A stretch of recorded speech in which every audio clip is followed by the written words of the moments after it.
Hey guys, it's the Conic.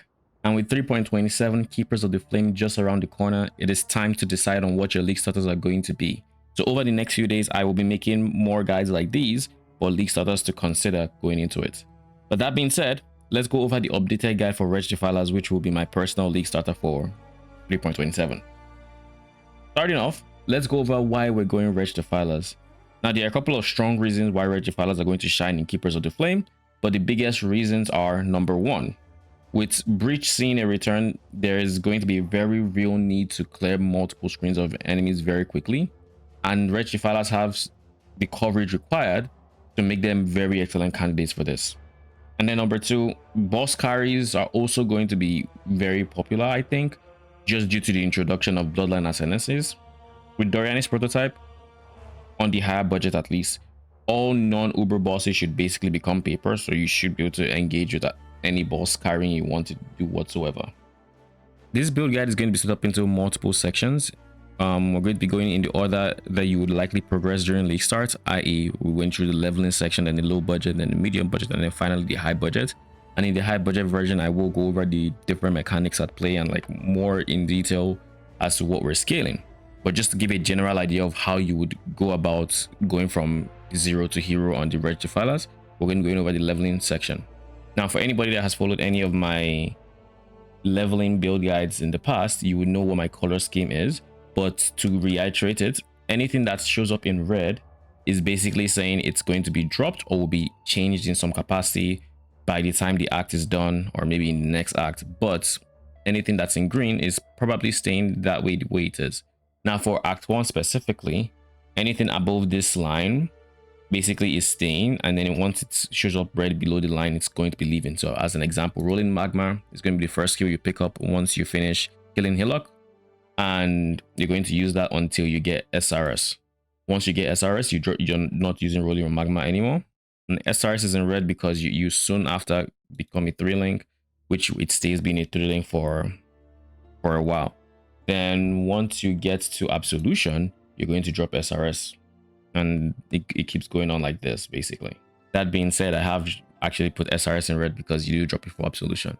But anyways, Act 1, you're going to be using, once you unlock SRS for a while, you're going to be using that until you get Absolution. Once you have Absolution, you're going to use that up until, I think, end game more or less. Absolution just stays very strong throughout, so you're going to keep using that for a while.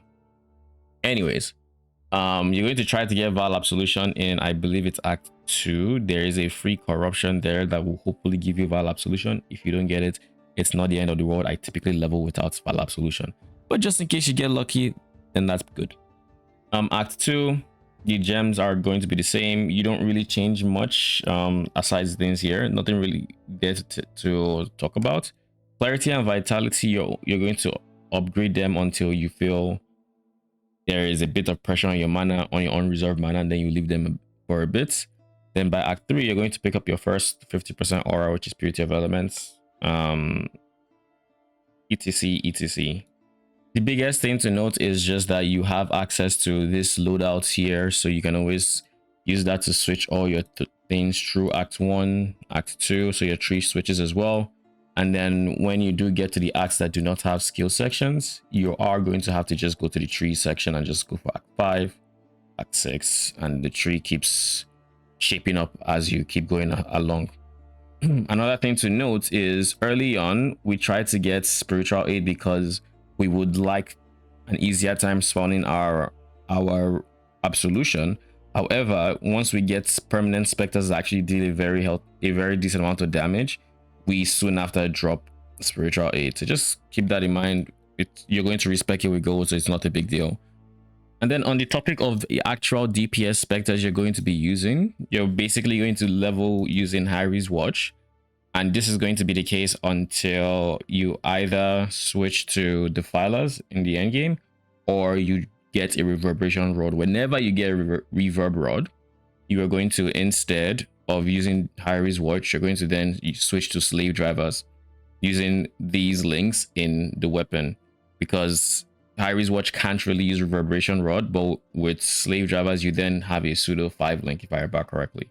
And keep in mind, this can happen while you're leveling. This can happen in the end game. There is no rush whatsoever. So long as you do not have a reverb rod, you can keep using high risk watch. But again, you want to make that switch eventually. And if you just end up going from high risk watch to defilers, then that is perfect as well. Now for the low budget, the goal of this setup is to literally cost as little money as possible. So we have everything being dirt cheap. Everything here is like a 1 to 2 mod and resistance item.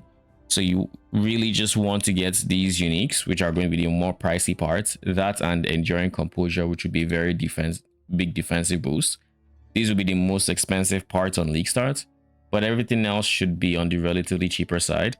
Helmets can be on the pricier side to get +1. If you can't get +1 on any of these things, then you don't go for +1 until you can afford it. So +1 here, +1 here. For the uniques in question, reverb rod, we talked about a bit about it, but with reverberation rod, you get a pseudo 5 link for your specters, specifically slave drivers, ant/, or wretched defilers when you do eventually get wretched defilers. But because of the fact that wretched defilers aren't available until T17s, we might end up using slave drivers for like a large chunk of day 1. But by day 2, there will be somebody that has it on global 6 for you to pick up. But yeah, reverb rod, you pick up, and the stats you see here are priority. And then aside the stats, you just want to get resistances. Make sure you don't forget to get resistances and dexterity. I have it set up to where I don't have to actually manually put all those resistances in, but you don't want to forget to put those resistances. We go for Triad's Grip to convert our non-spellcasters, our non-specters to lightning damage, our zombies, our skeletons, our golems. It just makes us do it slightly more damage while we have the extra minions. Bones of Ruler, you're trying to get to level 25 Race Spectre. The reason you're trying to get to level 25 Race Spectre is because that is how you get your 4th Spectre. You need to get to 25. That is a breakpoint, and how we are getting it on this POB is by getting +1 on the shield, +1 on the helm, +1 on Bones of Ruler. That gives you +3, and then you have your reverberation rod giving you the remaining 2 levels.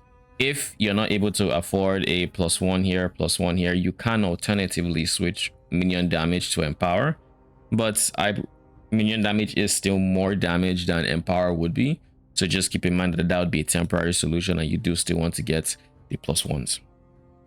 That about covers the low budget. Another thing to note would be the life masteries. We're going for 6 life masteries so we can get a big chunk of max life, but in that regard, we are taking the 15% increased life if there are no life modifiers on equipped body armor, which does make shopping for body armor somewhat cheaper, because now we do not actively need to get life, so we can prioritize getting things like physical damage reduction, just armor, ES, and then just resistances. The priority, of course, is resistances, then PDR, and then once you have your base, you just want to slap Ether Wards until you get physical damage taken as elemental.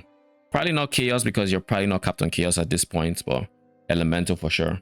And then helmets is the same thing, just use Ether Wards until you get physical damage taken as elemental. But yeah, those are the biggest things to note about the low budget version. Everything else is pretty straightforward. If you have any questions, don't forget you can leave that down in the comments, and I will be answering everything. If you're enjoying the content and you haven't already, do consider liking and subscribing, as it helps a lot with the algorithm and with our 2025 goal of getting 2,000 subs, after which I will be doing a face reveal on stream and here on YouTube. I just realized I forgot to talk about Purple Stow. The reason you go for Purple Stow is because lightning damage has a wide hit range. By going Purple Stow, you make it so you're more likely to get higher damage hits with your Spectre's lightning damage, because it affects nearby allies.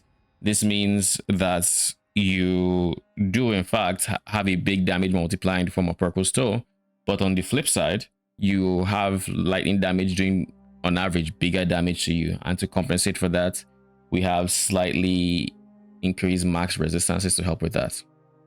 Then we have Darkness Enthroned. You want to get as high of an effect as possible, but Leaguestart can be expensive, so get an effect you can afford, and then just get flat lightning is the main thing to get. We don't care about accuracy anymore, because now minion attacks don't need accuracy, they just always hit. So literally this should honestly be a 1 mod item with just lightning damage. Moving on to the medium budget, this version is going to be considerably pricier than the previous version. With the low budget, you're looking to spend like a divine, 2 divines to get every component there. But this, you actually make the big swap to going pure specters. So you need to make sure that your damage is enough to compensate. You do not make this swap without Wretched Defilers, by the way. But at this point in the league, when you can afford to have this setup, they are going to be you can easily pick up a Wretched Defilers from global chat. Anyways, to quickly go over the setup, we are still using the 6 life masteries to get a really healthy amount of life. Same thing, you do not want to get life on your chest piece, but instead you want to get +1 Spectre chest. You do not need an insane Spectre chest. You just need to find a Spectre chest that has decent prefixes, and then you can craft your suffixes yourself. Now, that being said, everything else here, Dark Monarch, we don't know how much this would cost this league. Last league, I think it was about a divine, slightly less than a divine at the point when I got it. I do expect Dark Monarch to be more accessible than, say, a Wraith Lord, because Dark Monarch is gotten from the boss, the incarnation of Dread, I believe, and he can be done before people are in T17s. Once you unlock T16.5s, or just once you get to red maps, I think you have a chance of dropping the ticket from Egan influence maps, something like that. Anyways, we're going beta buying points rather to pick up +1 max specters. This is a Katarina drop. +1 specters could be on the pricier side. I think like a divine, 2 divine, something like that. But you use this to get +1 specters, which combined with Dark Monarch gives you 2 specters for a total of 10 max at this point. And I believe Arcane Surge for your minions, which is a very decent amount of like cast speed, which also helps your DPS. For your wand, you're going for a rough +2 wand. You just need, the only thing you need here is +2. If you can get +2 without a prefix, then that is good, because what you would then do is you would have multi-mod, and you can then put minions deal increased damage on your prefix and then trigger on your suffix. If you do have a natural minion deal increased damage on your prefix, then you can then do this, which is attack cast speed and then trigger again. Either way, all you need really is +2 and an open suffix spot, and you can make this for a few divines, like 2 divines or something. Gloves, you're just going for life, ES res. Boots, movement speed, life, res. Jinx Juju, this is a very nice defensive upgrade. Makes your specters take 10% of the damage you would take from hits, which makes you very tanky, or more tankier to hit. Then rings are just going to be base type for res, life, and then more res. Darkness Enthroned, you're going for a higher effect Darkness Enthroned, and now you're going for Ghastly Eye Jewels that actually have extra stats. So the priority stat would be life. Life, I think, is more priority than Flat Lightning, and then attack cast speed is probably more priority than even lightning damage, to be honest, because of how Wretched Defiler scale. Same thing for this guy, and then you might want to supplement your Defilers with some Chaos Res here and there. That being said, this wheel, it's not in the current version, but this wheel should be this should be a Chaos Res wheel. So this should help your Defilers get to a very healthy amount of like Chaos Res without other investment, basically. Aside these unique items, we now go for a Watcher's Eye that has 1 mod with Determination. The reason we're able to get PDR while affected by Determination is because we're opting to get a perfect Guardian Turtle. This Spectre is going to be giving you a Determination aura that gives you the aura needed for the PDR, for the physical damage reduction, or PDR. Then you're going to be running a Fortress Covenant just for minion block chance and for extra damage. If this is expensive, there is no rush to get it. You can also just get another Ghastly Eye Jewel in its place. But Fortress Covenant does beat out a Ghastly Eye Jewel in terms of damage. Other than this, going through the skill section, so we're going to be looking at having 7 Defilers on your chest piece alongside the Spirit of Fortune, just because Spirit of Fortune does scale similarly to Wretched Defilers, so it will do slightly more damage here. Not the most damage, but it does more damage than being in the helmet, for example. Other than that, you're going to be using Pierce, Empower, Control, Destruction, Spell Echo, and minion damage. You're going to be moving your Spectres from your Reverberation Rod because you're dropping the Rod, obviously. but everything else stays the same. With the trigger, you now have Bone Offering and Desecrate. Perma procking. With those two perma procking, you are able to get some block chance due to Mistress of Sacrifice. Then you're going to have your support specters in your helmets. These guys will give you Feeding Frenzy for a bit more damage on your defilers, and you just want to empower here just so they get to level 25, just so they're a bit tankier. You don't want to really use Meat Shield because then they'll be less likely to hit, which of course makes it so that your Feeding Frenzy has worse uptime. Again, that's the only reason why we don't go Meat Shield instead of Empower. You only need one of these gems to be 25, so you can either make this 25 or you can make this 25 and your Spectre limit is fine. Typically this is the one you want to be higher level because it'll be more damage. Automation Steel Skin so that you can have easy proccing defensive. Arcane Surge level 1 is important, so it procs easier, and this will just automatically proc your Arcane Surge. Alternatively, you can have this paired with Frostblink and Convocation. It's a personal preference thing, but this does work. I tested it last league, so that's kind of cool. And then for the auras, we actually need to remove this. We do not use haste anymore. We just use Purity of Elements, Flesh and Stone, and Zealotry. Now, the reason we go for Zealotry instead of like Wrath Aura would be because Spirit of Fortune exists, and Spirit of Fortune does give a Wrath Aura that's kind of decent. We also dropped Purple Star, as you might notice, because of said Spirit of Fortune. Spirit of Fortune makes nearby allies lightning damage lucky. So now we don't need the Purple Star, which allows us to drop the downside of lightning damage doing slightly more average damage to us than it was before. But yeah, that about covers the setup. Our source of endurance charge is still going to be Enduring Composure. That is the only thing you need to get when it comes to small cluster jewels. And then your large cluster jewel, you just need something that has maybe life or minion attack at speed. The important thing is that it's 8 passive and it's minion damage. And now for the high budgets, there's 2 high budget versions. There's going to be the more defensive option that uses Spell Suppress. They will both be linked in my spreadsheet below. And then there is the non-spell suppress version. The big difference between these two is the non-spell suppress version is going to have a second cluster jewel, which means it's going to have more damage than the defensive option, but it's also going to be a bit squishier than the spell suppress variant as well. However, there is one thing to note, and that is, other than for spells, the spell suppress version excels at mitigating spells even more so than the other version. However, for non-spells, the offensive version, this non-spell suppress actually is tankier than the spell suppress version. So if you're going to be doing more bossing and you're scared of like boss mechanics, spell suppress, I would recommend that for you. But if you're just going to be generally playing the game and engaging with content without like a bossing focus, then I would recommend the offensive version for you. The offensive version uses the 6 life mastery, so it can get up to 6k life, which is a lot of life. You don't have the option of dropping life on your chest piece because here you're going to be using Doriani's prototype, which is the big swap that this version entails. What Doriani's prototype does is it makes it so lightning resistance does not affect lightning damage that you take.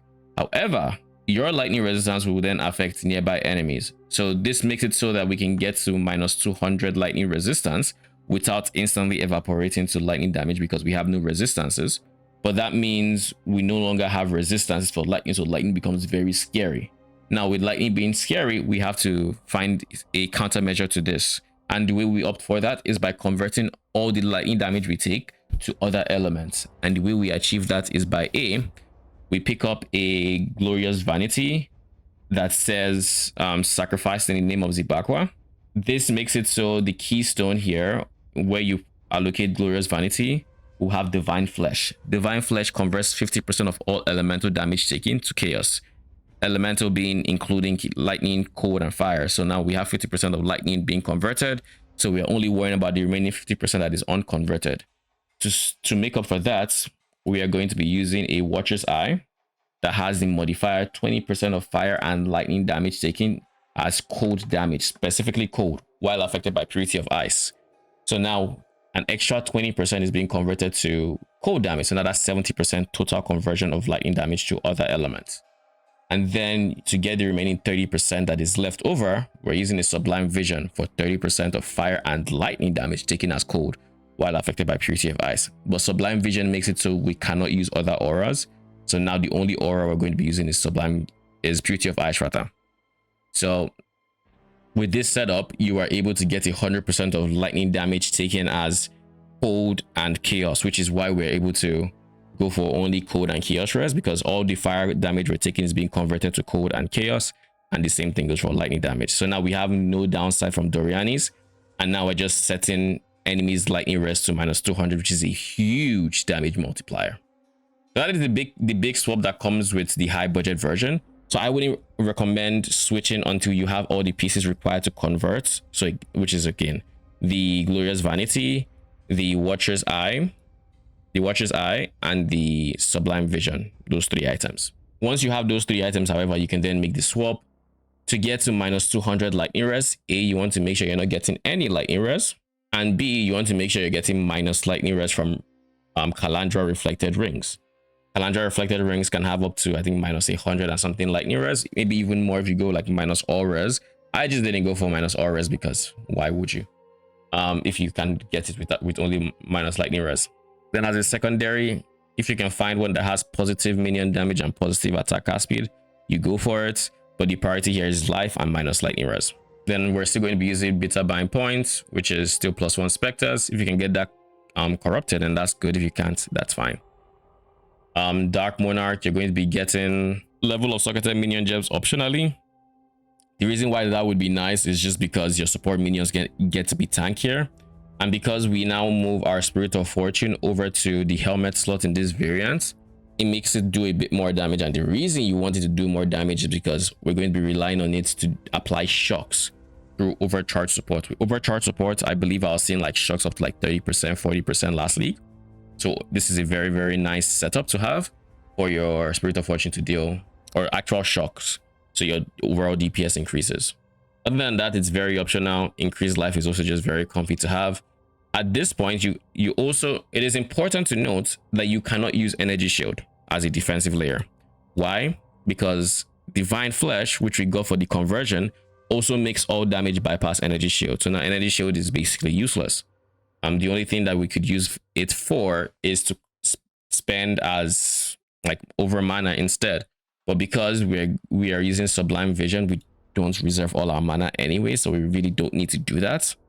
But that's by the way. Our boots are going to be more specifically crafted now. For the boots, we're going to need to get +2 level of Raised Spectre gems, just so all your Raised Spectre gems are higher level, and it's going to be a very nice defensive boost for your Wretched Defilers. It's an Elder mod, which means you're not going to be going to Eater of Worlds and Exile. I have a video on how to craft these. I might make an updated crafting guide, but all the steps are pretty much the same for the boots, so you can check that out. I'll link it in the description so you do have access to it. Then your gloves, going to be straightforward. You just want to put Aspect of the Spider. Increased life regen is optional, or increased life regeneration rate is optional. And then you want life. The life is the biggest aspect here. I did realize something. I realized that I accidentally put 2 essences here. Fix the mistake. Now the minion damage is a crafted modifier rather. But anyways, Unetol's vow for an extra bit of minus lightning res to help us get to that -200. But realistically, the only stats we really want is plus cold res and plus chaos res and a non-positive lightning res number. We don't want positive lightning res unless we're overcapped on minus lightning res. Then for the rings, so we already talked about them, and then we're going for a Mage Blood. If you don't have a Mage Blood, then you can just go for your Darkness Enthroned. Nothing changes there. And then for the support gems, we're going to be going for, I've already talked about Sublime Vision. Rational Doctrine makes it so we have Consecrated Ground so long as strength is above int. I should fix this actually, so give me a second. All right, that's been fixed. If you're ever in a situation where you need your strength to pass your intelligence, you need more intelligence than 224, so you can use Dark Monarch.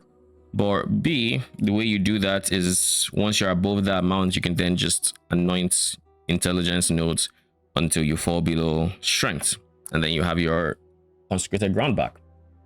Anyways, so rational doctrines are a source of consecrated ground whenever we stand still. and that effect lingers for 4 seconds. Then immutable force makes us pseudo stun immune. It makes it so we, even though we get stunned, we don't feel it in game. Watcher's Eye, we've talked about this. Impossible escape, we go for impossible escape because alongside our glorious vanity, we are opting for actual modifiers that the gem brings that benefit us. In this case, we're trying to get as much physical damage reduction as we can. Other modifiers include Cult of Chaos for max chaos res. There's some nodes here that might increase block. There's increased max life. There's some pretty decent alternatives, but you would ideally want them to be in these spots that can be picked up for 1 point with your impossible escape. So this is just to save points so we can get as much physical damage reduction as possible. This particular gem has really good physical damage reduction. It has like I think 4, 1, 2, 3, and 4.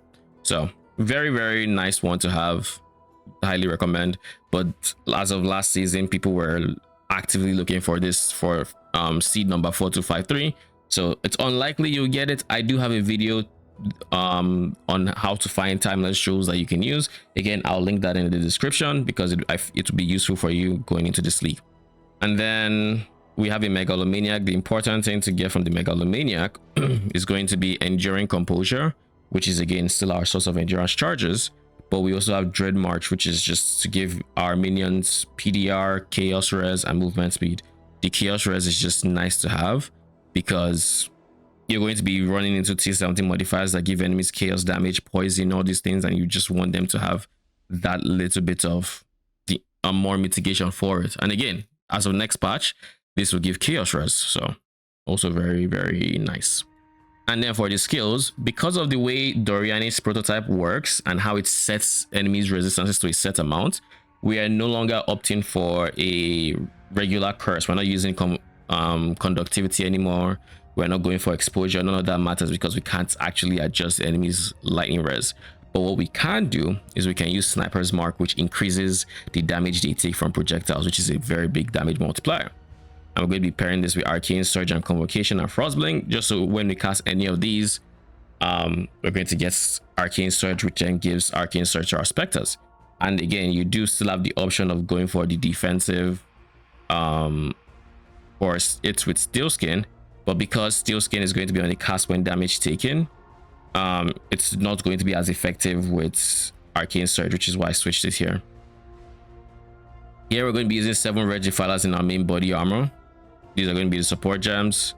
We're going to be using Awaken Early Focus in our Unetor's Vow, so we basically have a 7 link. Then Bone Offerings, everything else kind of stays the same. Now we're limited to Purity of Ice, so we can't run Zealotry, but we have Spirit of Fortune giving us access to Wrath Auras anyways. And then, because Sublime Vision prevents us from using auras, it doesn't prevent us from reserving our mana. What that means is for non-aura reservation skills, we can still use them. So what we're doing is we're using Tempest Shield as an example, which reserves mana but gives us immunity to shock and chance to block spell damage. Very nice reservation there. We're also opting for Aspect of the Spider on one of our rare items. This makes it so for every stack of Aspect of the Spider the enemy has, it is 5% increased damage taken for every stack of Spider's Web, which a stack is applied every second if I remember correctly. And they can have up to 4 stacks at level 30 Aspect of the Spider. So you definitely want to include the Aspect craft on your items, and we have it here on our gauntlets. It's also in the crafting video if you want to see how to craft Aspect anything. You literally just Einhard craft it when you have an open suffix, and you can put in literally any rare item that has an open suffix can have your level 30 Aspect of the Spider, so long as you have the requiring beasts. But yeah, that's about covers the setup basically. Another thing to note is because we are converting all our damage taken to cold res and chaos res, we actually are already immune to ignites. So that means we only need to worry about cold damage, which is freeze, chill, whatnot, and shocks. Now we have shocks being taken care of by Tempest Shield, making us immune to shocks. But to make us immune to cold, chill, and freeze, we're opting for a flask mod with Mage Blood, specifically Mage Blood. Without Mage Blood, you still want to go for the Storm Shroud the way we were going before. But with Mage Blood, you don't need to worry about that. You just go for avoid, chill, freeze, and now you're basically ailment immune. The only ailment I can think of that you're still prone to is like sap, which does nothing. Brittle can still apply to you if you run into someone that drops like brittle ground, but we have some crit mitigation already coming from the Riani prototype corruption, as well as these anoints or tattoos rather. And as a final note, for those who are curious as to what bloodline classes we are going and whatnot, we actually aren't going for any bloodline class in this setup. I POB'd both versions with and without bloodline classes, and I'll be honest, yes, you get 120% increased defenses, but on the high budget setup, we're not really relying on any defenses. Energy shield is pretty much useless for any sort of defense, and armor, you do get some extra physical damage mitigation, so your physical max gets higher. But instead of going for just exclusively armor, we can just go for Plague Bringer, and now we have reduced damage as well as we're dealing more damage. So overall, I just couldn't justify going for any of the bloodline classes for Spectre specifically. That about covers all you need to know to Leaguestart Wretched Defilers. But if you have any questions, leave them in the comment section below and I will be sure to answer them all. As usual, I'm going to be live on YouTube and Twitch for over 12 hours on Leaguestart, so feel free to say hi. I'm also considering making a Leaguestart filter for the Wretched Defiler build, and I'll pin a comment with it when I do so, so keep an eye out for that as well. And like I said before, I'm also going to be making a few more Leaguestart guides on a few more builds like Val Absolution over the coming days. So if that's something that interests you, be sure to subscribe so you don't miss out on any of that.